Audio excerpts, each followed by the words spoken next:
Сонау ықылым заманнан халқымыз әдет ғұрыпқа бейжай қарамаған. Осы орайда жүктілік кезінде сақталатын бір қатар ырым заңдылықтары бар. Қамқор ене әдетте келін түскен кезде-ақ ұл немерелі болу үшін ырымдап, жаңа сойылған малдың ұлтабарын жегізеді. Ақ алғысты болған келіннің құрсағына бала біткенін білген ене абысын ажын көрші әйелдерді шақырып, құрсақ шашу жасаған. Парасатты ене жүкті келіннің көңілді жүруін қадағалаған. Келін көңілі деп аталатын жастардың қызықты бас қосуын ұйымдастырып, ән күй тыңдатқызған.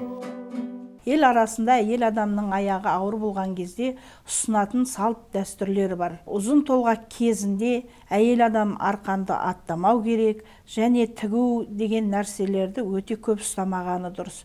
Өйткені әйел адамның арқанды аттаса, баланың кіндігі мойнына оралып қалады деген ұғым бар. Орта толғақта әйел адам пышақ, жаңағы қайшы деген заттарды аз қолдану керек.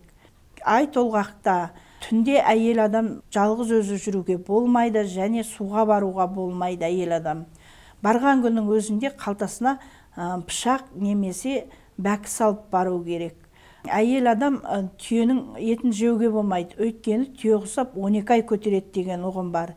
Екінші, қоянның етін жеуге болмайды, өйткені баланың ерні жырық болып өседі деген ұғым бар.